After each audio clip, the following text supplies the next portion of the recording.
नमस्कार मित्रों, smart vision academy online परिवार में मैं के सिंह एक बार फिर से बहुत बहुत आपका स्वागत और अभिनंदन करना चाहता हूं और बताना चाहता हूं दोस्त कि जैसे आपको पता होना चाहिए कि यूपी पीसीएस और यूपी ट्रिपल एससी अर्थात उत्तर प्रदेश लोक सेवा अधीनस्थ जो लखनऊ में है उसके द्वारा यूपी लेखपाल और आगामी परीक्षाएं निरंतर लाने की प्रक्रियाएं चल रही हैं और ये बहुत ही जल्दी आपके सामने प्रक्रियाएं नजर आ जाएंगी।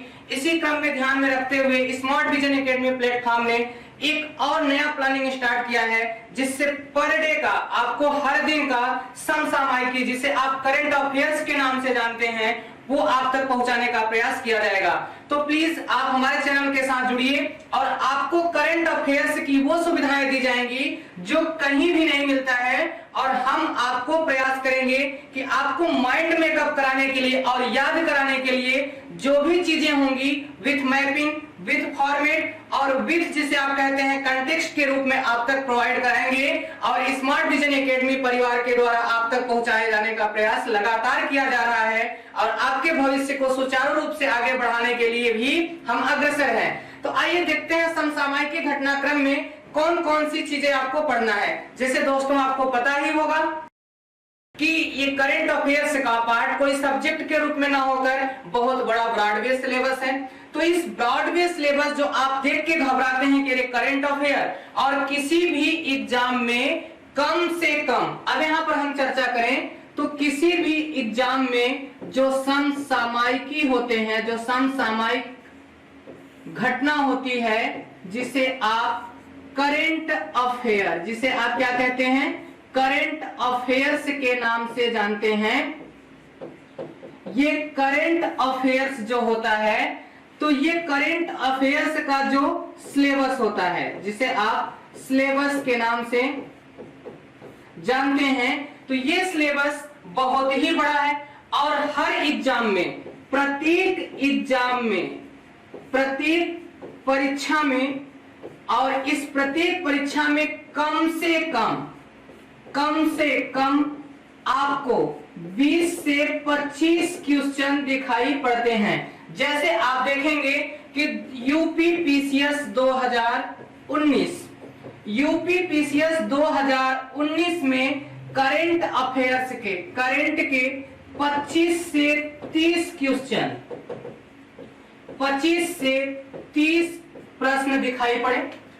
और आगे जब भी एग्जाम हुआ है यूपी पीसीएस के द्वारा अर्थात उत्तर प्रदेश लोक सेवा आयोग या मध्य प्रदेश लोक सेवा आयोग या किसी भी स्टेट स्तरीय, राज्य स्तरीय परीक्षाएं या केंद्र स्तरीय परीक्षाएं होती हैं, उसमें कम से कम 25 से 30 प्रश्न जरूर होते हैं समसामयिकी के।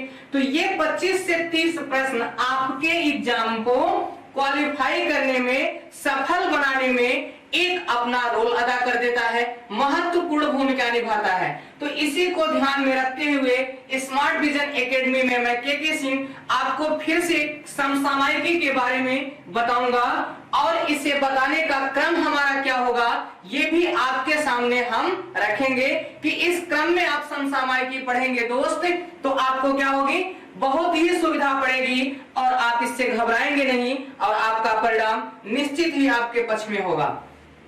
तो इस क्रम में अगर हम देखें तो समसामयिकी घटनाक्रम, यहां पर अगर हम आपके साथ चर्चा करें समसामयिकी जिसे आप करंट अफेयर्स के नाम से जानते हैं, करंट अफेयर्स।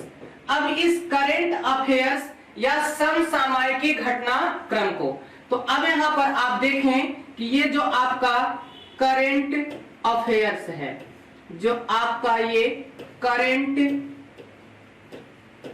अफेयर्स है जिसे आप समसामयिकी कहते हैं, तो इसे विभिन्न भागों में बांट के ही हम अध्ययन करेंगे। तो देखिए समसामयिकी के विभिन्न पार्ट में सबसे पहले इसके राष्ट्रीय परिदृश्य को हम लोग देखेंगे, राष्ट्रीय परिदृश्य। उसके बाद इसी क्रम में हम अंतरराष्ट्रीय परिदृश्य को देखेंगे, अंतरराष्ट्रीय परिदृश्य को देखेंगे। उसके बाद आप देखेंगे यहाँ पर कि कहीं ना कहीं इसके आर्थिक पार्ट जुड़ते हैं, जिसे आप कहते हैं आर्थिकीय परिदृश्य। इस पर चर्चा करेंगे। आर्थिकीय परिदृश्य के बाद कुछ और चीजों पे हम चर्चा करेंगे। तो आर्थिक परिदृश्य के बाद हम जो साइंस एंड टेक्नोलॉजी, जो विज्ञान एवं प्रौद्योगिकी होते हैं, जिसे आप साइंस एंड टेक्नोलॉजी के नाम से जानते हैं, इन विज्ञान एवं प्रौद्योगिकी पर चर्चा करेंगे। तो अब देखिए, विज्ञान एवं प्रौद्योगिकी को आप 3 भागों में बांटिएगा। तो विज्ञान एवं प्रौद्योगिकी का सबसे पहला पार्ट होगा, जो सबसे महत्वपूर्ण पार्ट होता है, वो होता है चिकित्सा क्षेत्र में जो सुधार होता है, मेडिसिन क्षेत्र में जो सुधार होता है, वो भी करंट बनता है साइंस एंड टेक्नोलॉजी का। जैसे दोस्त आपको पता होगा, कोविड-19 इस टाइम अपने चरम पे है, तो इसके लिए जो मेडिसिन पर रिसर्च हो रहा है, वो साइंस एंड टेक्नोलॉजी में चिकित्सा के पार्ट्स का करंट बनेगा। दूसरी तरफ आप यहां पर देखेंगे कि जो कृषि क्षेत्र में उर्वरक पर अनुसंधान होते हैं, उर्वरक में सुधार होता है, उसे भी आपको यहीं पढ़ना पड़ता है।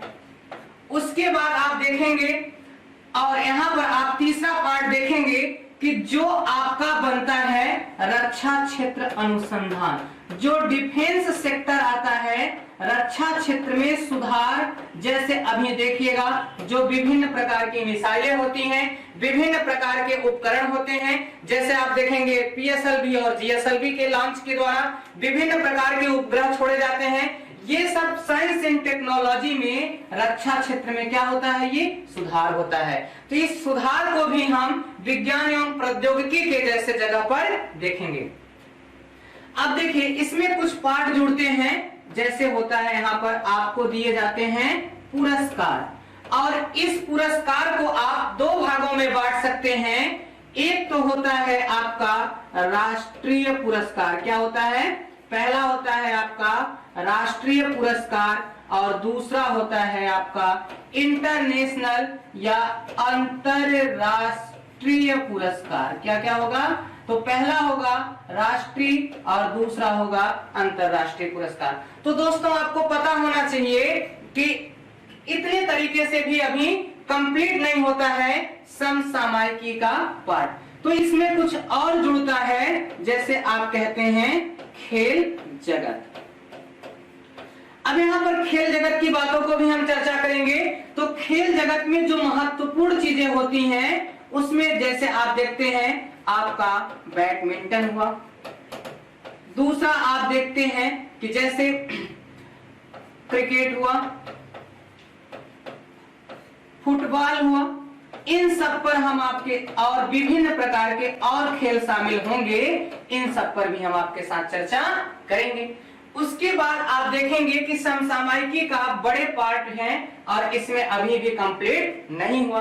तो आइए देखते हैं कि और क्या पढ़ना है। तो यहाँ पर हम देखते हैं चर्चित व्यक्तित्व।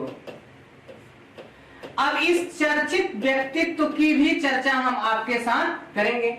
तो इस चर्चित व्यक्तित्व में 2 प्रकार के व्यक्तियों को शामिल किया जाता है, या तो इनकी किसी अच्छी पोस्ट पर या विदेशों में इनकी क्या होती है, नियुक्ति होती है। जैसे किसी भी भारतीय व्यक्ति का विदेशों में नियुक्ति हो गई, या किसी विदेशी व्यक्ति का भारत में नियुक्ति हो गई, तो वो चर्चित व्यक्तित्व बन जाते हैं। और इस चर्चित व्यक्तित्व में नियुक्ति के बाद यहाँ पर आप देखते हैं कि जैसे किसी चर्चित व्यक्ति का निधन हो जाता है, तो उसको भी एग्जाम में रख दिया जाता है। जैसे अभी देखेंगे आप, साजिद वाजिद 2 व्यक्ति थे, जिसमें से एक व्यक्ति को की डेथ हो गई है कोरोना वायरस के कारण। तो आप देखेंगे कि ये चर्चित व्यक्ति हैं, तो इनके भी एग्जाम में कहीं ना कहीं इनके नाम आ जाएंगे। ये किस क्षेत्र से संबंधित थे, इनकी मृत्यु कब हुई, किस वायरस के कारण हुई, और तो इनको भी ध्यान में आपको रखना होगा। इस चर्चित व्यक्तित्व के स्थान के साथ साथ यहाँ पर आप देखेंगे कुछ चर्चित स्थान होते हैं, कुछ चर्चित स्थान होते हैं, और इस चर्चित स्थान को ध्यान में रखिएगा। जैसे कोरोना वायरस एक वैश्विक महामारी बन गई, तो अब ये चर्चित स्थान अर्थात इस महामारी का पहला व्यक्तित्व कौन था, तो शहर कौन था, तो यहाँ पर आपको दिखाई पड़ेगा जैसे चीन का वुहान शहर। तो ये चर्चित स्थान किसी भी कारणों से चर्चा में होते हैं तो उन्हें आप चर्चित स्थान के रूप में देखते हैं। जैसे आप देखेंगे चर्चित स्थान में आप देखते हैं जैसे कहीं पुरातत्व की खुदाई हो गई, जैसे किसी स्थान पे कोई विशेष कार्यक्रम आयोजित हो गए, जैसे उस स्थान विशेष पर कोई प्राकृतिक आपदा आ गई।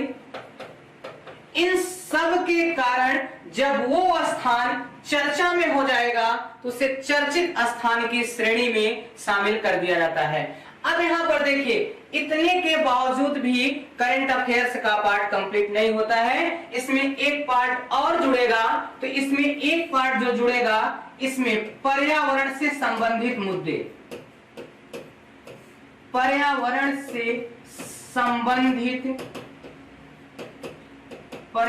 से संबंधित जो इश्यूज होते हैं, मुद्दे होते हैं, इस पर भी हम आपके साथ चर्चा करेंगे।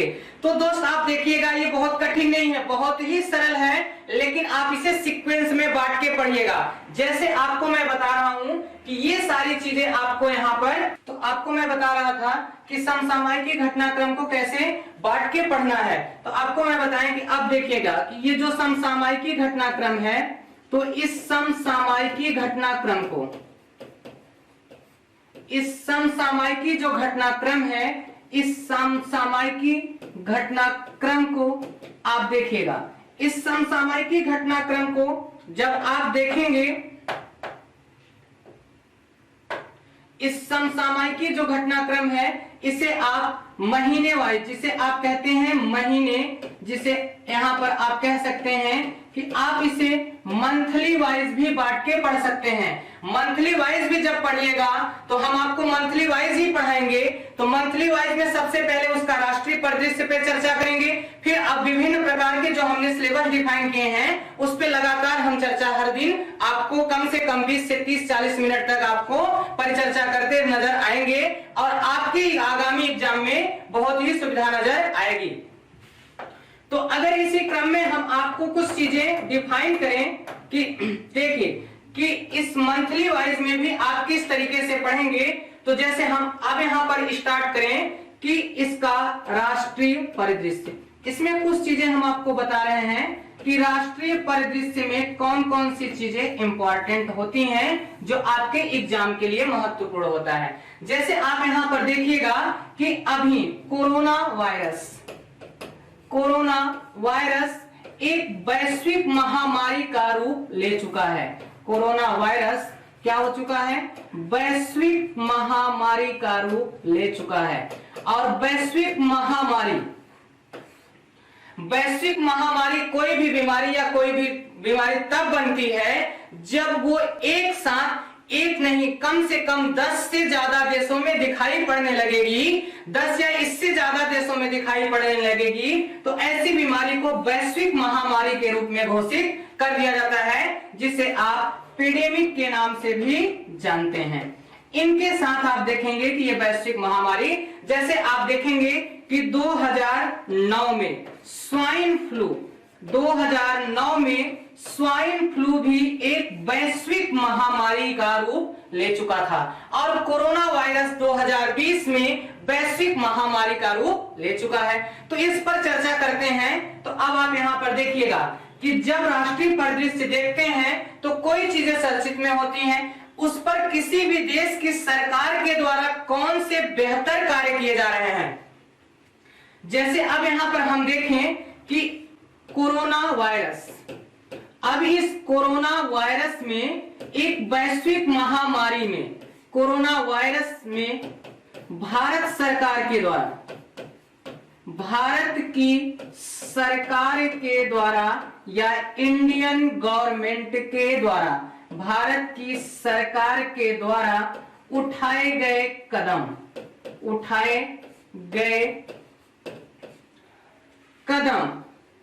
और यही उठाए गए कदम क्या होंगे, राष्ट्रीय परिदृश्य, उठाए गए कदम राष्ट्रीय परिदृश्य में शामिल हो जाएगा। राष्ट्रीय परिदृश्य का समसामयिकी घटना चक्र होगा। तो आप समझ गए कि कैसे आपको घटना चक्र देखना है। जब कोई भी वस्तु, जैसे आप देखिए कोरोना वायरस छोड़िए, अब यहां पर हम दूसरी चर्चा करें कोरोना वायरस के साथ साथ, एक प्रकार भारत में ब्रूस शरणार्थी नजर आएंगे। अब इस ब्रूस शरणार्थी भी भारत का राष्ट्रीय परिदृश्य ही होगा। अब ये ब्रूस शरणार्थी किस राज्य से संबंधित है, किस राज्य से, साथ में इनके कौन से इनकी कमियां हैं, कौन सी कमियां, इस कमी पर कौन सा सुधार भारत सरकार के द्वारा अपनाया जा रहा है, इसे जनजातियों की श्रेणी में शामिल किया जा रहा है, इनके लिए कितनी सुविधाएं दी जा रही हैं, इन्हें किस राज्य में रहने का दर्जा दिया जा रहा है, किस राज्य की मतदाता सूची में शामिल किया गया है, ये भारत सरकार के द्वारा उठाए गए क्या होंगे, कदम होंगे। और यही कदम कहीं ना कहीं क्या बनेगा, उसका भारत का राष्ट्रीय परिदृश्य बनेगा।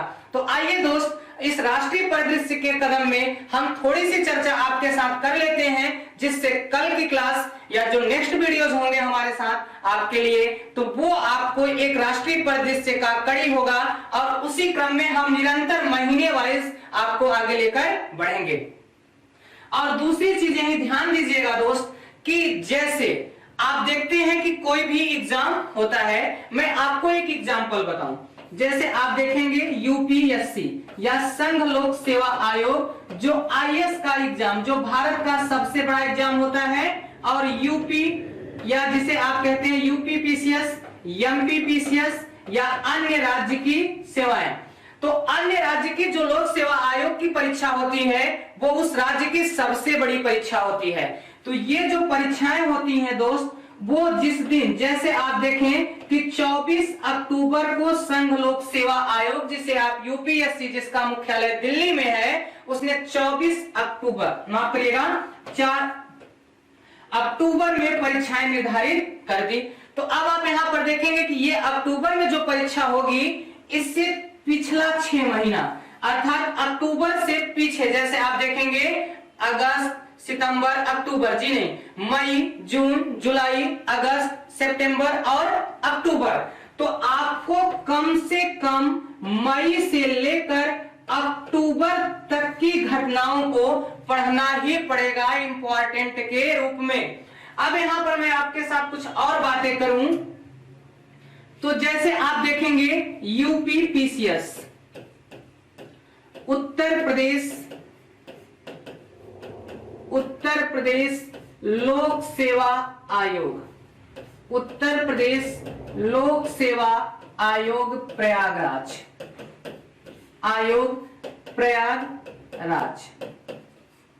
या आप यहां पर देखेंगे, दूसरी बात हम करें, मध्य प्रदेश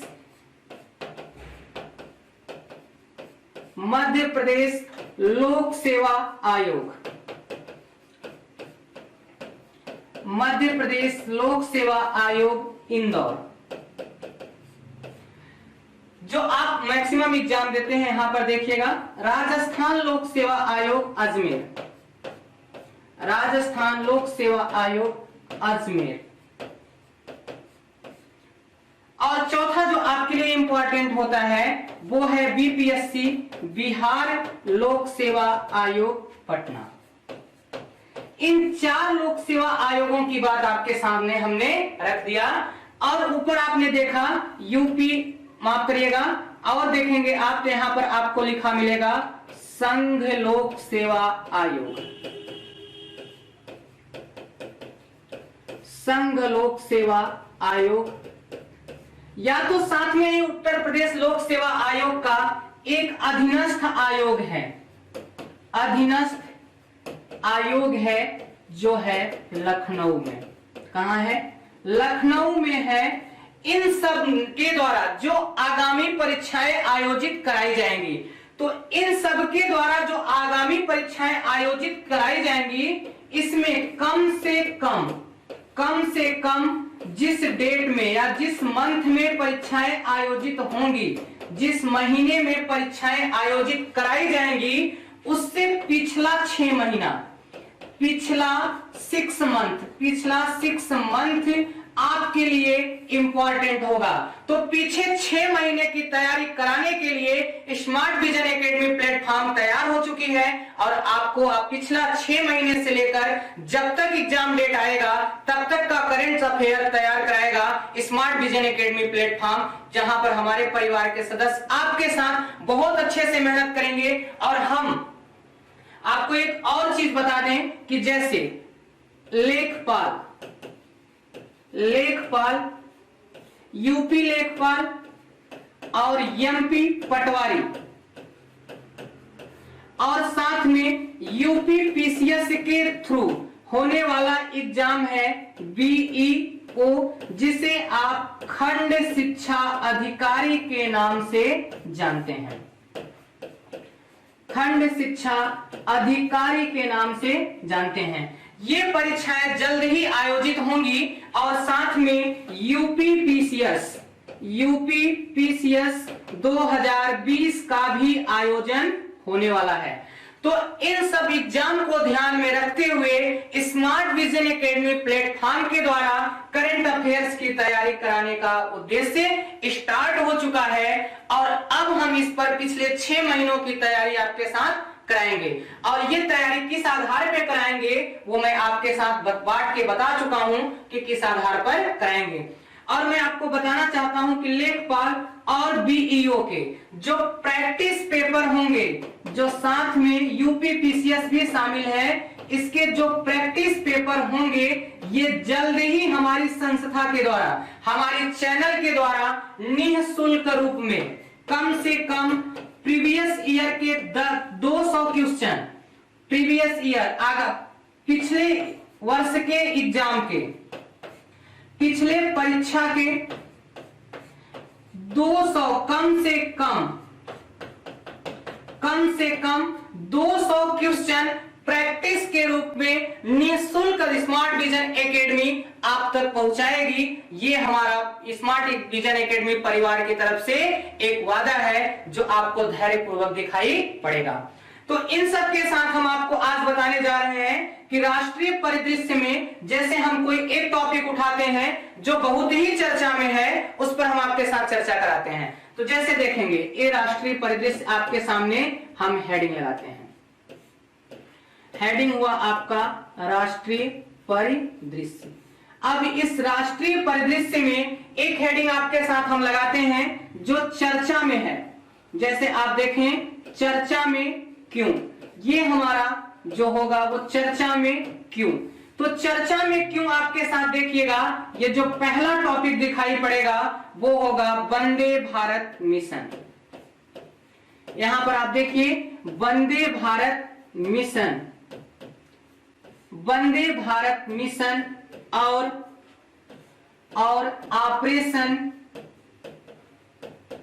ऑपरेशन सेतु समुद्रम। अब यहां पर आप देखिए कि ये चर्चा में रहने के बाद राष्ट्रीय परिदृश्य बन गया कि वंदे भारत मिशन और ऑपरेशन सेतु समुद्रम। तो अब यहां पर देखिएगा कि इसमें आपको 3 से 4 चीजें आपके लिए इंपॉर्टेंट हो जाती हैं। जैसे आप देखिए ये है क्या है, साथ में यहां पर देखेंगे कि इसमें क्या शामिल है, क्या शामिल के साथ आप कह सकते हैं कौन कौन शामिल, और साथ में आप देखेंगे इसका उद्देश्य क्या है, इसका एम क्या है। तो इन सब पे किसी भी परिदृश्य का चर्चा जब आप करेंगे तो एग्जामिनर क्वेश्चन चाहे क्यों से पूछे, चाहे क्या से पूछे, चाहे उद्देश्य से पूछे, तो दोस्त आप पूरी तरीके से बताने के लिए क्या होंगे, समर्थ होंगे। ठीक है, यहां तक कोई समस्या नहीं है। तो आइए इस पर हम चर्चा करते हैं वंदे भारत मिशन पे। और साथ में यहीं पर आप देखिए क्या में है, आप देख सकते हैं कि इसे कब प्रारंभ किया गया, कब प्रारंभ किया गया। इन सब चीजों के साथ यहाँ पर हम आपके साथ चर्चा करेंगे। तो आइए देखते हैं सबसे पहले हम वंदे भारत मिशन को। वंदे भारत मिशन, फिर हम चर्चा करेंगे सेतु समुद्रन अभियान। तो अब आप देखेंगे कि वंदे भारत मिशन में भारत ने मई 2020 अब मई 2020 में इसको प्रारंभ किया। अब मई 2020 में इसको प्रारंभ किया। तो आपके सामने इंपॉर्टेंट है कि ये किस मई को प्रारंभ किया गया। वनडे एग्जाम में मई का दिन भी सबसे महत्वपूर्ण होगा। तो अब आप देखेंगे यहां पर स्टार्ट होगा 13 मई 2020 को भारत सरकार ने इसे प्रारंभ किया। तो अब यहां पर देखिए कि इसको प्रारंभ क्यों किया गया और इसका उद्देश्य क्या है। तो यहां पर हम उद्देश्य की चर्चा करें तो इसका वंदे भारत मिशन का जो उद्देश्य है वो कोरोना वायरस के कारण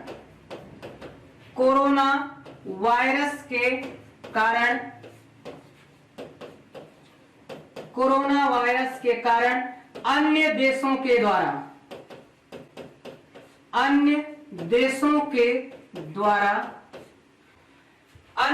के द्वारा लॉकडाउन, जिसे आप क्या कहते हैं, लॉकडाउन कर देने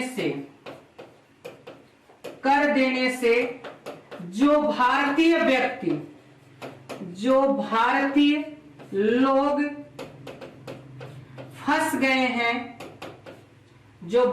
लोग फंस गए हैं, उन्हें भारत वापस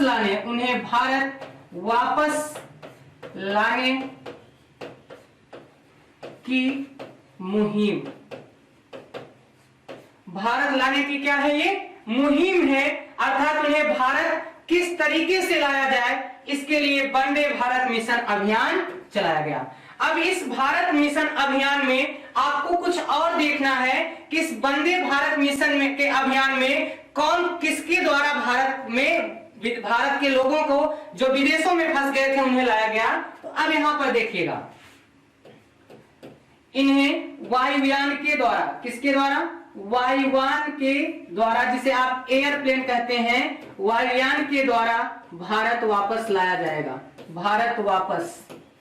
अब यहां पर इंपॉर्टेंट होगा कि भारत के किस राज्य के द्वारा सबसे अधिक उड़ानें भेजी गई थी और सबसे कम किस राज्य के द्वारा उड़ानें भेजी गई।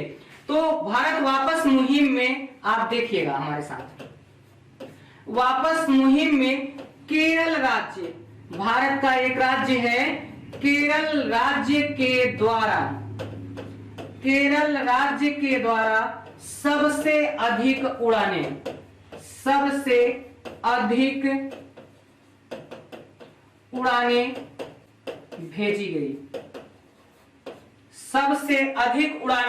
भेजी गई थी।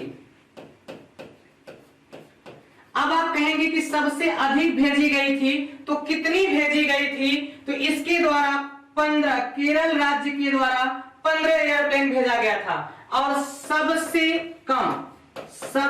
कम उड़ानें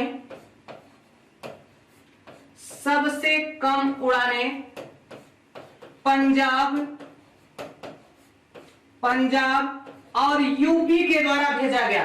पंजाब और यूपी के द्वारा भेजा गया, जिसमें पंजाब के द्वारा भी एक और यूपी के द्वारा भी एक उड़ानें भेजा गया था। और कुछ ऐसे राज्य हैं जो उड़ानें तो भेजे ही नहीं थे। 7 राज्यों के द्वारा उड़ानें भेजी गई थी, जिसमें से सबसे अधिक उड़ानें केरल के द्वारा और सबसे कम उड़ानें पंजाब और गुजरात के द्वारा। ठीक है दोस्त, यहाँ तक कोई कंफ्यूजन आपको नहीं होनी चाहिए। तो आइए अब हम वंदे भारत को कंप्लीट किए हैं, देखते हैं सेतु समुद्रम क्या है, इस पर भी हम आपके साथ चर्चा कर लेते हैं, जिससे आप ध्यान में रखिएगा कि आपको कहीं भी समस्या नजर नहीं आनी चाहिए राष्ट्रीय परिदृश्य में। तो आइए देखते हैं ऑपरेशन, इसी क्रम में ऑपरेशन सेतु समुद्रम, ऑपरेशन सेतु समुद्रम।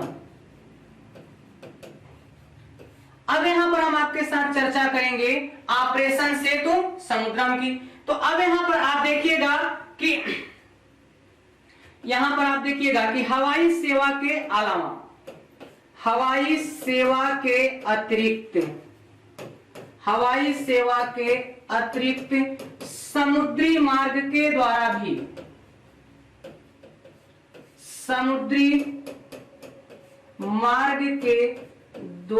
भी कोरोना वायरस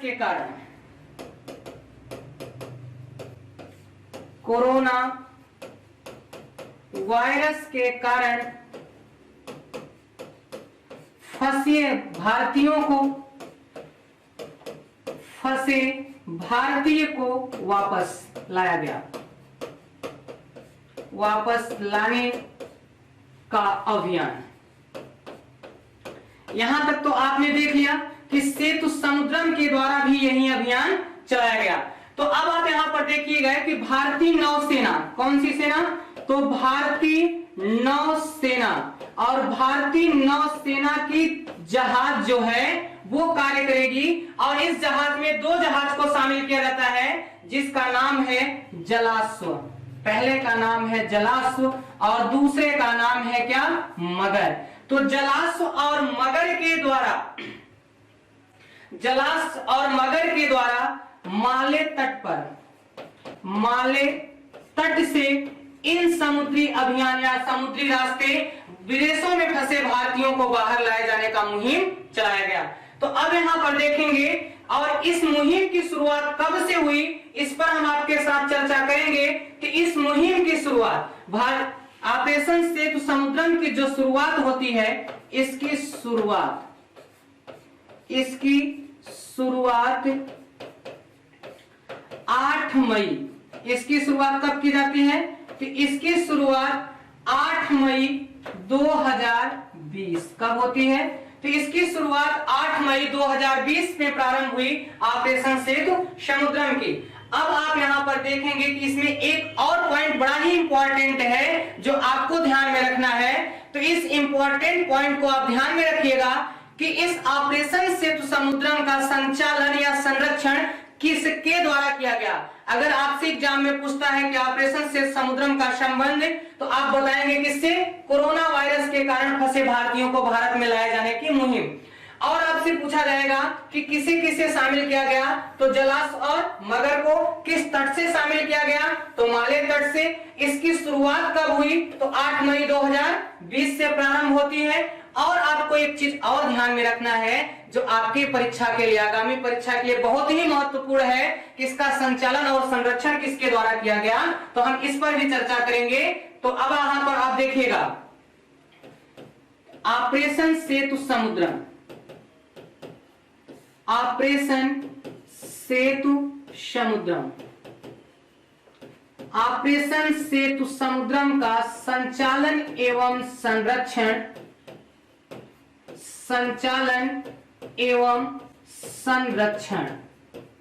अब यहां पर आप देखेंगे कि ऑपरेशन सेतु समुद्रम का संचालन एवं संरक्षण किसके द्वारा किया गया। तो ऑपरेशन सेतु समुद्रम का संचालन किया जाता है रक्षा मंत्रालय। सबसे पहले किसके द्वारा किया गया, तो यहां पर आपको शामिल होता है रक्षा मंत्रालय।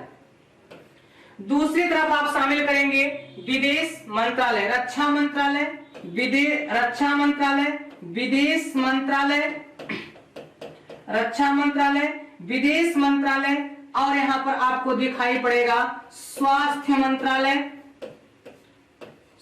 स्वास्थ्य मंत्रालय। अब यहां पर आपने देखा कि रक्षा मंत्रालय, दूसरी तरफ आपने देख लिया विदेश मंत्रालय, और तीसरी तरफ आपने देख लिया स्वास्थ्य मंत्रालय। और यहां पर आप देखिएगा केंद्र एवं राज्य सरकार के द्वारा, केंद्र एवं राज्य सरकार के द्वारा एजेंसियों के समन्वय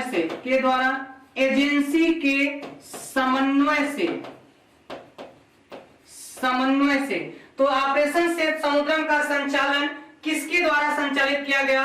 तो 4 के द्वारा संचालित किया जाता है। रक्षा मंत्रालय, विदेश मंत्रालय, स्वास्थ्य मंत्रालय और केंद्र एवं राज्य सरकार के समन्वित एजेंसियों के माध्यम से ऑपरेशन सेफ समुद्रम का संचालन किया गया है। तो अब यहाँ पर आपको कंप्लीट मिला है कोरोना वायरस के कारण राष्ट्रीय परिदृश्य में भारत सरकार के द्वारा चलाए गए मुहिम को आपके साथ ध्यान में रखकर हमने चर्चा किया है। तो आप हमारे साथ जुड़िए, चैनल को सब्सक्राइब करिए और इजाजत दीजिए हमें कल तक का। तब तक के लिए आपको बेस्ट ऑफ लक। आप पढ़ाई लिखाई बेहतर तरीके से करिए। जय हिंद।